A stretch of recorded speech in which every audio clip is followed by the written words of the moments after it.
भारत और दक्षिण भारत की नदियां हैं उन्हें कवर करेंगे। तो ये वीडियो 3 पार्ट्स में आएगी, मतलब कि भारत की नदियां हम 3 पार्ट्स में कवर करेंगे। तो आज की इस वीडियो में हम सिंधु नदी तंत्र और ब्रह्मपुत्र नदी तंत्र को कवर करेंगे।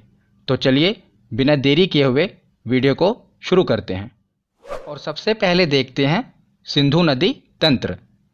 तो सिंधु नदी तंत्र में जैसा कि नाम से ही क्लियर है, मुख्य नदी होगी सिंधु नदी और बाकी की नदियां इसकी सहायक नदियां होंगी। तो सबसे पहले देखते हैं सिंधु नदी। सिंधु नदी 3 देशों में होकर बहती है। कौन कौन से? चीन, भारत और पाकिस्तान। तो सिंधु नदी चीन के तिब्बत में मानसरोवर झील से निकलती है। तो ये चीन के तिब्बत में मानसरोवर झील से निकलती है और उसके बाद भारत के लद्दाख में एंटर करती है। तो फिर भारत के लद्दाख से होते हुए ये पाकिस्तान में जाती है और पाकिस्तान से गुजरते हुए अरब सागर में गिर जाती है। तो इसका उद्गम स्थल कहाँ हुआ? उद्गम स्थल क्या होता है? जहाँ से नदी की शुरुआत होती है। और मुहाना क्या होता है? जहाँ पर नदी खत्म होती है। तो सबसे पहले देखते हैं उद्गम स्थल। तो उद्गम स्थल है तिब्बत में मानसरोवर झील। याद रखिएगा, मानसरोवर झील से ये निकलती है और मुहाना क्या है, कहाँ पर जाकर गिरती है? तो अरब सागर में। तो ये दोनों याद रखिएगा। तो उसके बाद है कि सिंधु नदी तंत्र में 2 नदियाँ तिब्बत से आती हैं। तो ये भी इम्पोर्टेंट है क्योंकि जो बाकी नदियाँ हैं सिंधु नदी तंत्र की वो भारत से निकलती हैं, पर 2 नदियाँ हैं जो भारत से बाहर चीन के तिब्बत से निकलती है। कौन कौन सी? एक तो खुद सिंधु नदी, ये भी मानसरोवर झील से निकल रही है, और दूसरी सतलुज नदी। तो ये भी देखिए, ये भी सा से शुरू हो रही है और ये भी सा से शुरू हो रहा है, मतलब कि सतलुज और सिंधु दोनों की शुरुआत सा से ही हो रही है। और एक है पहली नदी, मतलब कि सिंधु नदी तंत्र के सबसे ऊपरी नदी, और एक है सबसे लास्ट वाली नदी। ये दोनों नदियाँ भारत के बाहर मानसरोवर झील से निकलती हैं और बाकी की नदियाँ भारत से ही निकलती हैं। तो सिंधु नदी के दाएं तट पर भारत का लेह शहर स्थित है। कई बार ये क्वेश्चन पूछा जाता है कि किस नदी के तट पर कौन सा शहर स्थित है। तो जो लेह शहर स्थित है ये सिंधु नदी के दाएं तट पर स्थित है, याद रखिएगा। अब हमने सिंधु नदी के बारे में पढ़ लिया। एक बार हम इसकी सहायक नदियां मैप में देख लेते हैं, उसके बाद डिटेल में पढ़ेंगे। तो सबसे पहले देखते हैं झेलम नदी। तो सिंधु नदी यह है सबसे ऊपर, उसके बाद इसकी सहायक नदी है झेलम नदी। तो झेलम नदी के बाद है चिनाब नदी। यही इसका सही क्रम है, याद रखिएगा। सबसे ऊपर है झेलम, उसके बाद है चिनाब, और उसके बाद है रावी नदी, उसके बाद है व्यास नदी, और सबसे लास्ट में है सतलुज नदी। सिंधु नदी तंत्र की शुरुआत सा से ही हो रही है, सिंधु से, और ख़त्म भी सा पर ही हो रही है, यानी कि सतलुज पर। सा से शुरू होकर सा पर ही ख़त्म हो रही है। तो सही क्रम क्या है? सबसे ऊपर है झेलम, फिर चिनाब, फिर रावी, व्यास और सतलुज। चिनाब नदी सिंधु नदी की सबसे बड़ी सहायक नदी है। कई बार ये क्वेश्चन एग्जाम में पूछा गया है कि चिनाब नदी सबसे बड़ी सहायक नदी है किसकी? सिंधु नदी की। तो ये सहायक नदियों में सबसे बड़ी बहन है, बाकी की इसकी छोटी बहनें हैं। तो बड़ी बहन का क्या काम होता है कि छोटी बहनों की उंगली पकड़कर उनको रास्ता दिखाना। तो यही काम इसका है। ये चिनाब नदी सबसे बड़ी बहन है, बाकी की बहनें इसमें मिल जाती हैं, इसकी उंगली पकड़ लेती हैं और ये उनको उसके मंजिल तक पहुंचाती है, यानी कि बड़ी बहन के हिसाब से ये उनको रास्ता दिखाती है। ये सब नदियाँ इनमें जाकर मिल जाती हैं, मतलब कि जो बाकी की नदियाँ हैं ये चिनाब में मिल जाती हैं और चिनाब जाकर सिंधु नदी में मिल जाती है। इस प्रकार जो पांचों की पांचों नदियाँ हैं ये सिंधु नदी में मिल जाती है। आशा करता हूँ आपको ये याद रहेगा। तो अब आगे देखते हैं। जैसा कि आप मैप में देख रहे हैं, ये जितनी भी नदियाँ हैं ये भारत होते हुए पाकिस्तान जा रही हैं। इसीलिए पाकिस्तान को ये डर सता रहा था कि कहीं भारत इन नदियों को रोक न दे। इसीलिए भारत और पाकिस्तान के मध्य एक समझौता हुआ जिसे कहते हैं सिंधु जल समझौता। ये क्या है इसे देख लेते हैं। तो सिंधु नदी तंत्र के जल को लेकर भारत और पाकिस्तान के बीच 1960 में सिंधु जल समझौता हुआ जिसे कहते हैं इंडस रिवर ट्रीटी। तो इस संधि पर भारत के तत्कालीन प्रधानमंत्री जवाहरलाल नेहरू जी और पाकिस्तान के तत्कालीन राष्ट्रपति अयूब खान ने दस्तखत किए थे। ये दोनों, एक प्रधानमंत्री और दूसरे पाकिस्तान के राष्ट्रपति, इन्होंने हस्ताक्षर किए थे। इनके बीच हुआ था इंडस रिवर ट्रीटी। तो इस समझौते में क्या निर्णय लिया गया? जैसा कि आप जानते हैं, सिंधु नदी तंत्र में कितनी नदियां हैं? तो 6 नदियां हैं। तो 6 नदियों में से 3 नदियों का अधिकार, मतलब कि 3 नदियों के पानी का अधिकार पाकिस्तान को दे दिया गया और 3 नदियों के पानी का अधिकार भारत को दे दिया गया। तो ये कौन कौन सी नदियां हैं, यही एग्जाम में पूछा जाता है। तो जो ऊपर वाली 3 नदियां हैं, सिंधु नदी, झेलम नदी और चिनाब नदी, इन तीनों नदियों के पानी के इस्तेमाल का अधिकार पाकिस्तान को दे दिया गया। और जो नीचे की 3 नदियां हैं, रावी, व्यास और सतलुज, इन तीनों नदियों का अधिकार भारत को दे दिया गया। तो ऊपर की 3 नदियों का इस्तेमाल पाकिस्तान करेगा और नीचे की 3 नदियों का इस्तेमाल भारत करेगा। तो इस समझौते के तहत जो ऊपर की 3 नदियां हैं, इनका पानी भारत नहीं रोक सकता। वहाँ पर विद्युत उत्पन्न कर सकता है, मतलब कि बिजली का उत्पादन कर सकता है, पर पानी नहीं रोक सकता। ये इसमें डिसाइड हुआ है। तो आशा करता हूँ आपको सिंधु जल समझौता समझ आ गया होगा। तो अब हम एक एक करके जो सिंधु नदी तंत्र की सहायक नदियाँ हैं, इनको पढ़ते हैं। तो सबसे पहले हम शुरुआत करते हैं सिंधु नदी तंत्र की सबसे बड़ी सहायक नदी चिनाब से। तो चिनाब का उद्गम स्थल और मुहाना देख लेते हैं, क्योंकि एग्जाम में यही पूछा जाता है कि इस नदी का उद्गम स्थल बताओ, मुहाना बताओ, और जो विशेष बातें हैं वो भी हम पढ़ेंगे। तो सबसे पहले चिनाब नदी का उद्गम स्थल। तो चिनाब नदी कहाँ से निकलती है? बारालाचा दर्रा। ये मैंने आपको दर्रे की वीडियो में बताया था कि बारालाचा दर्रा कहाँ पर है, तो हिमाचल प्रदेश में है। तो चिनाब नदी निकलती है हिमाचल प्रदेश से। हिमाचल प्रदेश से निकलती है और ये ख़त्म कहाँ पर होती है? तो आपको पता है, ये सभी नदियाँ सिंधु नदी में जाकर मिल जाती हैं। तो ये सिंधु नदी में जाकर मिल जाती है। तो उसके बाद सिंधु नदी अरब सागर में गिर जाती है। तो याद रखिएगा, ये बारालाचा दर्रा से निकलती है। और हिमाचल प्रदेश में चिनाब नदी को चंद्रभागा नदी के नाम से भी जानते हैं। तो इसे चंद्रभागा नदी क्यों कहते हैं? हिमाचल प्रदेश में 2 नदियां हैं, एक है चंद्र और दूसरी है भागा। तो ये दोनों नदियां जहां पर आकर मिलती हैं, वहीं से चिनाब नदी शुरू होती है। तो इसीलिए इसे चंद्रभागा नदी कहते हैं, क्योंकि चिनाब नदी चंद्र और भागा दोनों से मिलकर बनी है, इसीलिए इसे चंद्रभागा नदी भी कहते हैं। और ये जब एग्जाम में पूछा जाए, इसका हिंट याद रखना, ये दोनों चा से शुरू हो रही हैं।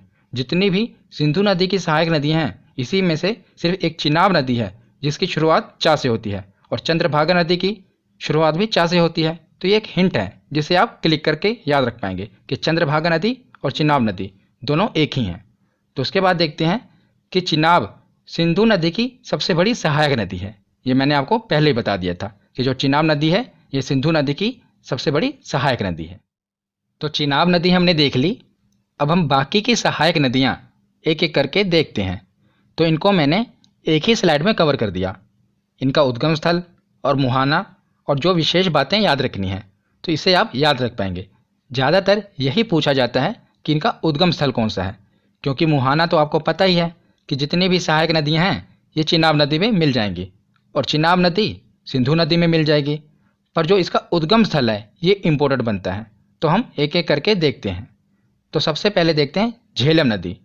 तो झेलम नदी का उद्गम स्थल है बैरी नाग झील। तो मैंने झील वाली वीडियो में आपको बताया था कि जितनी भी नाग नागिन वाली झीलें हैं ये कहाँ पर हैं, तो ये हैं जम्मू कश्मीर में। तो झेलम नदी जम्मू कश्मीर के बैरी नाग झील से निकलती है और मुहाना चिनाब नदी है, ये तो आपको पता ही होगा। तो इसे आप याद कैसे रख पाएंगे कि बैरी नाग झील से झेलम नदी निकलती है? तो जैसा कि इस झील में लिखा है नाग, तो इसके पीछे है ना नाग।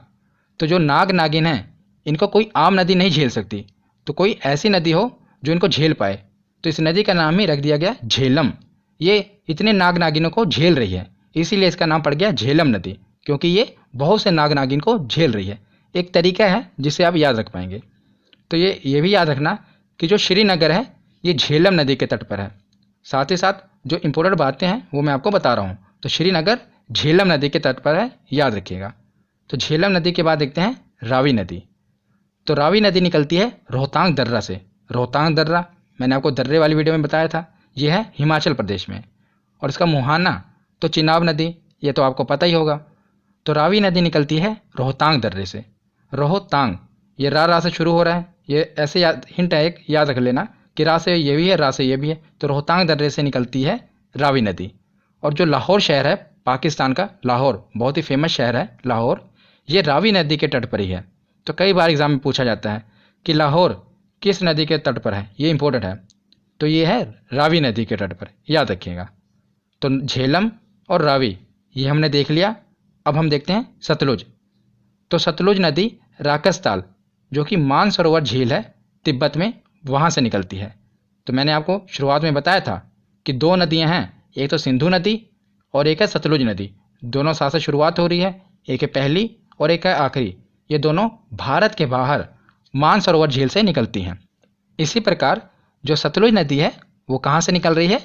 मानसरोवर झील के राकसताल से, याद रखिएगा। तो जो भाखड़ा बांध है ये सतलुज नदी पर है। कई बार एग्जाम में पूछा गया है कि भाखड़ा बांध किस नदी पर है, तो याद रखिएगा सतलुज नदी पर है भाखड़ा बांध। जितने भी बांध हैं इम्पोर्टेंट, मैं उस पर एक वीडियो लेकर आऊँगा, पर अभी आप देख लीजिए कि सतलुज नदी पर है भाखड़ा बांध। तो उसके बाद है व्यास नदी। ये सिंधु नदी तंत्र की आखिरी सहायक नदी है। तो याद रखिएगा रावी और व्यास दोनों का उद्गम स्थल रोहतांग दर्रा है, जो कि हिमाचल प्रदेश में है। कौन कौन सा? रावी और व्यास। इसे अगर मैं आपको एक हिंट बताऊं तो ये आप ऐसे याद रख सकते हैं, जैसा कि मैंने आपको बताया था कि रावी नदी कहाँ से निकलती है, तो रा से शुरू हो रही है रोहतांग दर्रे से। उसी प्रकार आप रावी लिख लीजिए, रावी। ये कहाँ से निकल रही है? रोहतांग दर्रे से। तो रा से रावी हो गया और वा से व्यास हो गया। तो दोनों रोहतांग दर्रे से निकल रही हैं। रावी से ही आप क्लियर कर लेना, एक हिंट है, रावी नदी लिखेंगे तो दोनों रोहतांग दर्रे से निकल रही हैं। रा से रावी और वा से व्यास, दोनों कहाँ से निकल रही हैं? रोहतांग दर्रे से। तो व्यास नदी इकलौती ऐसी नदी है जो भारत में ही शुरू होती है और भारत में ही खत्म हो जाती है। तो ये सतलुज नदी में जाकर मिल जाती है और सतलुज नदी इसे चिनाब नदी में मिला देती है। तो याद रखिएगा ये भारत में ही शुरू होती है और भारत में ही खत्म हो जाती है। और सबसे ज़्यादा इम्पोर्टेंट है, पंजाब के हरिके क्षेत्र में सतलुज और व्यास का ये जहाँ पर संगम हो रहा है, यहीं से एक नहर निकलती है जिसे कहते हैं इंदिरा गांधी नहर। ये भारत की सबसे बड़ी नहर है, इसीलिए इम्पोर्टेंट है, याद रखिएगा। जहाँ पर सतलुज और व्यास का संगम हो रहा है, यहीं से निकलती है एक नहर जिसका नाम है इंदिरा गांधी नहर, और ये हमारे भारत की सबसे बड़ी नहर है। तो सिंधु नदी तंत्र के बाद अब देखते हैं ब्रह्मपुत्र नदी तंत्र। तो ब्रह्मपुत्र नदी भी तिब्बत के मानसरोवर झील के पास से निकलती है। तो तीन नदियां हो गईं जो मानसरोवर झील से निकलती हैं। कौन कौन सी? सिंधु, सतलुज और ये ब्रह्मपुत्र नदी। तो ये एग्ज़ाम में पूछा जाता है कि मानसरोवर झील से कौन सी तीन नदियां निकलती हैं। तो तीन नदियां हैं सिंधु, सतलुज और ब्रह्मपुत्र। तो यह तीन देशों से होकर बहती है ब्रह्मपुत्र नदी। कौन कौन से? चीन, भारत और बांग्लादेश।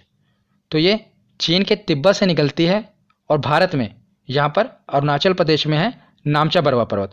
मैंने आपको पर्वत वाली वीडियो में बताया था। तो यहाँ से टकराकर ये यू टर्न लेती है और भारत में प्रवेश करती है। तो भारत से होते हुए ये बांग्लादेश में जाती है और बांग्लादेश से ये सीधा बंगाल की खाड़ी में जाकर गिर जाती है। तो याद रखिएगा चीन, भारत और बांग्लादेश ये तीन देशों से होकर गुजरती है। और ब्रह्मपुत्र की कुल लंबाई है 2900 किलोमीटर। इसकी टोटल लंबाई 2900 किलोमीटर है, पर भारत में इसकी लंबाई है 916 किलोमीटर। और ब्रह्मपुत्र भारत की सबसे चौड़ी नदी है, याद रखिएगा यह सबसे चौड़ी नदी है भारत की। और ब्रह्मपुत्र नदी को अन्य नामों से जाना जाता है, मतलब इसके और भी नाम हैं और यही इम्पोर्टेंट है। तो तिब्बत में इसे जानते हैं यारलुंग सांगपो नाम से। तो तिब्बत में ब्रह्मपुत्र नदी को कहते हैं सांगपो नदी। और अरुणाचल प्रदेश में जब ये अरुणाचल प्रदेश में एंटर करती है तो इसे कहते हैं दिहांग नदी। और यही नदी जब आगे बढ़कर असम में जाती है तो असम में कहते हैं ब्रह्मपुत्र नदी। और यही नदी जब आगे बांग्लादेश में जाती है तो वहाँ पर इसे कहते हैं जमुना नदी। तो इसके सभी नाम याद रखिएगा क्योंकि ये एग्जाम में पूछे जाते हैं। तिब्बत में कहते हैं सांगपो, अरुणाचल में कहते हैं दिहांग, असम में कहते हैं ब्रह्मपुत्र और बांग्लादेश में कहते हैं जमुना। तो ब्रह्मपुत्र नदी के बारे में हमने पढ़ लिया। अब हम देखते हैं ब्रह्मपुत्र की सहायक नदियाँ। वैसे तो ब्रह्मपुत्र की बहुत सी सहायक नदियां हैं, पर जो इम्पोर्टेंट हैं मैंने वो कवर की हैं। यही ज़्यादातर एग्ज़ाम में पूछी जाती हैं। अगर आप ग्रुप डी की तैयारी कर रहे हैं या खलासी की तैयारी कर रहे हैं तो सीधा बस सहायक नदियां याद रख लीजिए, वही पूछा जाएगा कि कौन सी सहायक नदी ब्रह्मपुत्र की सहायक नदी है। पर अगर आप पीसीएस लेवल की तैयारी कर रहे हैं तो पीसीएस लेवल के एग्ज़ाम में ये भी पूछा जाता है कि कौन सी सहायक नदी दाईं ओर से आकर मिल रही है, कौन सी बाईं ओर से आकर मिल रही है। मैंने वो भी कवर किया है, तो दोनों मैं आपको याद कराऊंगा। तो सबसे पहले देखते हैं कि बाईं ओर से यानी कि लेफ्ट साइड से कौन सी मिल रही है। तो ये तो आपका दाईं ओर होगा, पर नदी का ये बाईं ओर होगा। क्यों? क्योंकि नदी ऊपर से आ रही है नीचे की ओर। अगर आप अपने आप को ऊपर से नीचे की ओर देखेंगे तो ये आपका दाईं ओर होगा और ये बाईं ओर होगा। तो इसी प्रकार हम तो नदी के हिसाब से देखेंगे ना, नदी ऊपर से नीचे की ओर आ रही है तो ये नदी का बाईं ओर है और ये दाईं ओर है। तो सबसे पहले देखते हैं कि बाईं ओर आकर कौन कौन सी सहायक नदियाँ मिलती हैं। तो चलिए बाईं ओर से शुरू करते हैं। तो सबसे ऊपर है दिबांग नदी, उसके नीचे है लोहित नदी। और याद रखिएगा, लोहित नदी को खूनी नदी भी कहते हैं। एग्ज़ाम में पूछा जाता है कि कौन सी नदी है जिसे खूनी नदी कहते हैं, वो है लोहित नदी। और दिबांग नदी और लोहित नदी दोनों इंपॉर्टेंट हैं, ज़्यादातर पूछी जाती हैं। उसके बाद है धनसिरी नदी और उसके बाद है कोपिली नदी। तो ये चारों नदियाँ ब्रह्मपुत्र की सहायक नदी हैं जो बाईं ओर से जाकर मिलती हैं। कौन कौन सी? दिबांग, लोहित, धनसिरी और कोपिली। तो इसे आप याद कैसे रखोगे ये मैं आपको एक कहानी से बताता हूँ। क्योंकि अगर आपको बाईं ओर वाली सहायक नदियाँ पता होंगी तो जो बाकी बची वो दाईं ओर से आएंगी। तो हम बाईं ओर वाली याद रखते हैं। तो चार नदियाँ हैं, दिबांग, लोहित, धनसिरी और कोपिली नदी। तो कहानी क्या है कि जो ब्रह्मपुत्र नदी है ये भारत की सबसे चौड़ी नदी है। इसमें तैरना आसान नहीं है क्योंकि जो इसका प्रवाह है वो काफ़ी तेज होता है और काफ़ी चौड़ी नदी है। तो अगर किसी आदमी को जिसको स्विमिंग ना होती हो उसे इस नदी के पास ले जाया जाए और तैरने को कहा जाए तो उसका दिल जोर से धक धक करने लगेगा। वो डर जाएगा कि भाई मैं कैसे तैर पाऊंगा, इसमें तो बड़े बड़े जो स्विमर हैं वो भी तैर नहीं पाएंगे। तो याद रखिएगा, उसका दिल धक धक करने लगेगा। उसी से हम याद रखेंगे। देखिए, यह है दिबांग नदी और यह है लोहित, दोनों की शुरुआत हो रही है दिल। तो हो गया दिल, यह धनसिरी ध और आगे है कोपिली क। तो दिल धक, दिल धक से आप याद रखेंगे। ये तो आप याद रख लेंगे कि इसकी सहायक नदी हैं, पर अगर आपको ये याद ना रहा कि दाईं ओर से मिलती हैं तो कि बाईं ओर से मिलती हैं, ये कैसे याद रख पाएंगे? तो जो आपका दिल धक धक हो रहा है, आप हाथ लगाइए, दाईं ओर हो रहा है या बाईं ओर। तो आपको पता चल गया होगा कि ये जो दिल है हमारा बाईं ओर है। तो इसे याद रख पाएंगे कि दिल धक धक हो रहा है तो बाईं ओर है दिल, तो ये बाईं ओर से मिलती हैं। तो ये आप याद रख लीजिएगा। तो उसके बाद देखते हैं, अब हम दाईं ओर वाली नदियाँ। बाईं ओर वाली याद हो गई, अब दाईं ओर वाली देखते हैं। तो सबसे इम्पोर्टेंट है तिस्ता। तिस्ता नदी जो है ये चोलामू झील से निकलती है। झील वाली वीडियो में मैंने आपको बताया था कि जो चोलामू झील है ये भारत की सबसे ऊंची झील है, सिक्किम में है। तो वहीं से निकलती है तिस्ता नदी और वहाँ से आकर ये मिल जाती है ब्रह्मपुत्र नदी में। उसके बाद है संकोश नदी और उसके बाद है मानस नदी और उसके बाद है सुबनसिरी नदी। तो ये चार नदियाँ हैं, ये मिलती हैं दाईं ओर से, और ये हैं चार नदियाँ, ये मिलती हैं बाईं ओर से। तो बाईं ओर वाली या तो आपको याद रहेंगी ना कि दिल धक धक करने लगता है। अगर कोई आदमी ब्रह्मपुत्र में तैरने को कह दे तो दिल धक से याद रखेंगे, और दिल धक धक हमारा दिल कहाँ पर है? तो बाईं ओर है, तो ये बाईं ओर से मिलती हैं। तो उसके बाद लास्ट में देखते हैं कि दुनिया का सबसे बड़ा नदी द्वीप माजुली, जो कि ब्रह्मपुत्र नदी में ही है और ये असम में है। जो जहाँ से असम में ब्रह्मपुत्र नदी गुजरती है ना, वहीं पर सबसे बड़ा नदी द्वीप है माजुली। ये दुनिया का सबसे बड़ा नदी द्वीप है और असम ने तो इसे द्वीप जिला भी घोषित कर दिया है। इसको एक जिला घोषित कर दिया है माजुली के। याद रखिएगा, इतना बड़ा ये द्वीप है माजुली द्वीप, ये ब्रह्मपुत्र नदी पर है। तो यहाँ पर हमारा थ्योरी सेक्शन कंप्लीट होता है। अब हम देखते हैं कि हमारे प्रीवियस ईयर के क्वेश्चन कितने सही होते हैं। तो चलिए प्रीवियस ईयर के क्वेश्चन लगाते हैं। तो चलिए प्रीवियस ईयर क्वेश्चन देखते हैं कि हमारे कितने क्वेश्चन सही होते हैं। सबसे पहला प्रश्न है कि सिंधु नदी का उद्गम स्थल कौन सा है? तो बताइए कि सिंधु नदी का उद्गम स्थल कौन सा है? तो ये कहाँ से निकलती है? मानसरोवर झील से। इसका ऑप्शन होगा ए। अगला प्रश्न है कि तिब्बत के मानसरोवर झील से कौन सी नदी निकलती है? तो तिब्बत के मानसरोवर झील से तीन नदियाँ निकलती हैं। कौन कौन सी? सिंधु, सतलुज और ब्रह्मपुत्र। तो इसका सही ऑप्शन होगा ऑप्शन डी, तीनों नदियां तिब्बत के मानसरोवर झील से निकलती हैं। अगला प्रश्न है कि सिंधु नदी जल समझौते के अनुसार कौन सी नदी पाकिस्तान द्वारा शासित नहीं है? मतलब कि किस नदी का अधिकार पाकिस्तान को नहीं है? तो 3 नदियां थी ऊपर वाली, कौन कौन सी थी? सिंधु, झेलम और चिनाब। ये 3 नदियां हैं पाकिस्तान के अधिकार में। तो बची कौन? रावी। इस पर पाकिस्तान का शासन नहीं है, तो याद रखिएगा कौन सी? रावी नदी। अगला प्रश्न देखते हैं कि सिंधु नदी की सबसे बड़ी सहायक नदी कौन सी है? तो कौन सी है सबसे बड़ी सहायक नदी? तो यह है चिनाब नदी। यही है ना सबसे बड़ी बहन, चिनाब नदी। यही सिंधु नदी की सबसे बड़ी सहायक नदी है। अगला प्रश्न है कि मानस नदी किस नदी की सहायक नदी है? तो बताइए मानस नदी किस नदी की सहायक नदी है? तो यह है ब्रह्मपुत्र नदी की सहायक नदी। और बताइए दाईं ओर से मिलती है ये बाईं ओर से? तो दिल धक में तो ये आ नहीं रहा ना, दिल धक, तो बचा है ये, तो ये राइट साइड से मिलेगी, मतलब कि दाईं ओर से। तो याद रखिएगा। अगला प्रश्न है कि भारत में सांगपो नदी को किस नाम से जाना जाता है? तो सांगपो नदी को किस नाम से जानते हैं? तो ब्रह्मपुत्र नदी के नाम से जानते हैं भारत में। सांगपो नदी को, मतलब कि ब्रह्मपुत्र नदी को तिब्बत में कहते हैं सांगपो नदी, और भारत में अरुणाचल प्रदेश में कहते हैं दिहांग, और असम में कहते हैं ब्रह्मपुत्र। तो अगला प्रश्न है रावी नदी का उद्गम स्थल कौन सा है? तो बताइए रावी नदी कहाँ से निकलती है? तो मैंने आपको बताया था दोनों की शुरुआत हो रही है रा से। तो इसका सही ऑप्शन होगा ऑप्शन ए, रोहतांग दर्रा। रोहतांग दर्रे से निकलती है रावी नदी। अगला प्रश्न है कि अरुणाचल प्रदेश में प्रवेश करने के बाद ब्रह्मपुत्र नदी को किस नाम से जाना जाता है? तो जब ये अरुणाचल प्रदेश में प्रवेश करती है ब्रह्मपुत्र नदी, तो इसे किस नाम से जानते हैं? तो इसे कहते हैं दिहांग नदी।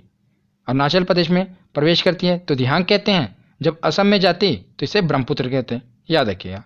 तो अगला प्रश्न है कि हिमाचल प्रदेश में चंद्रभागा नदी किसको कहते हैं? तो बताइए इसकी भी ट्रिक क्या थी? तो चा से शुरुआत हो रही है, चा से इसकी भी शुरुआत हो रही है, तो चंद्रभागा नदी को ही चिनाब नदी कहते हैं। चिनाब नदी को चंद्रभागा नदी क्यों कहते हैं? क्योंकि ये चंद्रा और भागा नदी से मिलकर बनी है, इसीलिए इसे चंद्रभागा नदी कहते हैं। अगला प्रश्न है कि भारत की सबसे चौड़ी नदी कौन सी है? तो बताइए कौन सी है चौड़ी नदी? तो ये है ब्रह्मपुत्र नदी। अगला प्रश्न है कि दुनिया का सबसे बड़ा नदी द्वीप माजुली किस नदी पर है? तो माजुली नदी द्वीप है ब्रह्मपुत्र नदी में। कहाँ पर? असम में। और आज की वीडियो का आखिरी प्रश्न है कि लाहौर किस नदी के तट पर है? तो लाहौर किस नदी के तट पर है? तो यह है रावी नदी। मैंने आपको कहा था ये इंपॉर्टेंट है, याद रखिएगा कि लाहौर किस नदी के तट पर है? तो रावी नदी के तट पर। तो यहाँ पर हमारा सिंधु नदी तंत्र और ब्रह्मपुत्र नदी तंत्र दोनों खत्म हो गया। हमने प्रीवियस ईयर क्वेश्चन भी देख लिए। इससे अगली वीडियो में हम देखेंगे गंगा नदी तंत्र। तो आशा करता हूँ आपको ये वीडियो समझ में आई होगी। कैसी लगी ये वीडियो कमेंट सेक्शन में ज़रूर बताना। धन्यवाद।